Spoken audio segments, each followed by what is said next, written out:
Hello guys, mag-a-apply ngayon tayo ng professional license, no? Papa-convert natin yung ating non-pro to professional license. So papakita ko sa inyo kung paano ba mag-apply, ano yung mga requirements. Punta ngayon tayo dito sa Araneta, sa LTO office dito. Alam ko licensing office ito eh. So dito tayo mag-apply. Okay? So samahan nyo ako.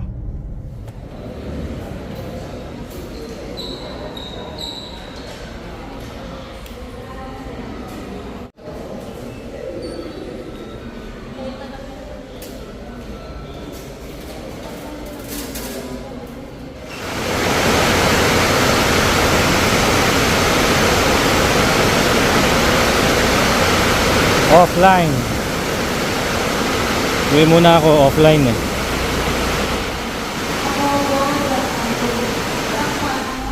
Okay guys, so tapos na tayo na magpa-convert ng lisensya natin from non-professional to professional. Kwento ko sa inyo, tuturo ko sa inyo kung paano, kung gusto nyo rin magpa-convert if ever na gusto nyo maging professional driver, ano. Ang isa sa mga licensing branch ng LTO ay itong sa may G Araneta. Malapit ito sa Quezon Ave, yung intersection ng Quezon Ave tsaka Araneta Avenue. Pagpunta ko doon, kailangan nyo ng medical certificate. So mag-medical exam kayo. Meron namang mga nasa tabi na accredited ng LTO. So nagpa-medical ako, 600 pesos yon, nakapasa naman. Dadalhin nyo ngayon yon sa licensing office department ng LTO branch niya sa Araneta. Pagdating nyo doon, kailangan, tandaan nyo, no, kung meron kayong non-professional license, dapat meron din kayong LTMS, yung online digital ID, yung online account niyo sa LTO. Dapat meron kayo nun. Yung TIN number ninyo, dapat may TIN number kayo, dapat naka-input yon, nakalagay sa inyong profile. Okay? Kung hindi nyo alam ang mga login credentials ninyo, tutulungan naman kayo dun sa LTO. Minsan kasi nag-auto registration yun eh. So hindi nyo talaga alam yung email na gagamitin ninyo tsaka yung password. Sila yung magbibigay. So sabihin nyo lang, kung hindi nyo alam, sabihin nyo lang dun sa LTO officer na hindi nyo alam yung username tsaka password. Sila na magbibigay nun. Pagkatapos nyo, ilalagay ninyo, i-input ninyo yung TIN kasi kailangan nila yun. Yung TIN number lang dun sa profile ninyo.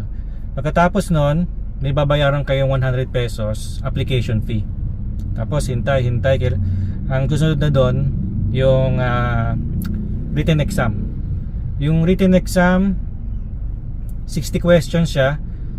To tell you frankly, medyo mahirap siya, no? May mga tanong doon na hindi ko alam, pero siguro nasagutan ko naman ng tama kasi ang score ko doon pass naman, 51/60. So 60 questions siya.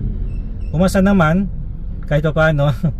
Pagkatapos ng licensure written exam, practical exam naman, driving test.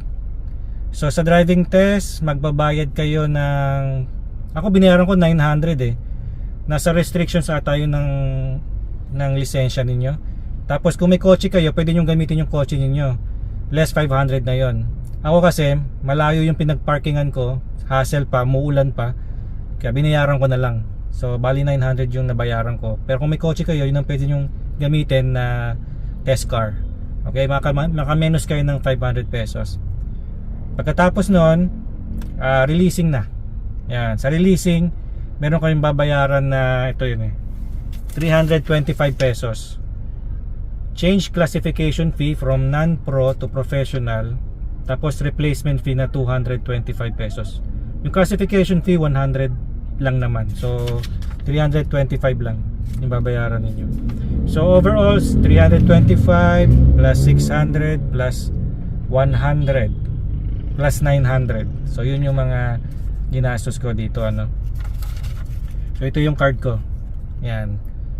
So kung kayo rin may bala kayong magpa-convert ng non-pro to professional, so punta lang kayo sa mga licensing branch ng LTO, Ito lang kasi ang alam ko itong G Araneta. At dun sa East Avenue, yan alam ko licensing branch headquarters yun eh. Okay guys, so maraming salamat sa panonood. Sa ulitin.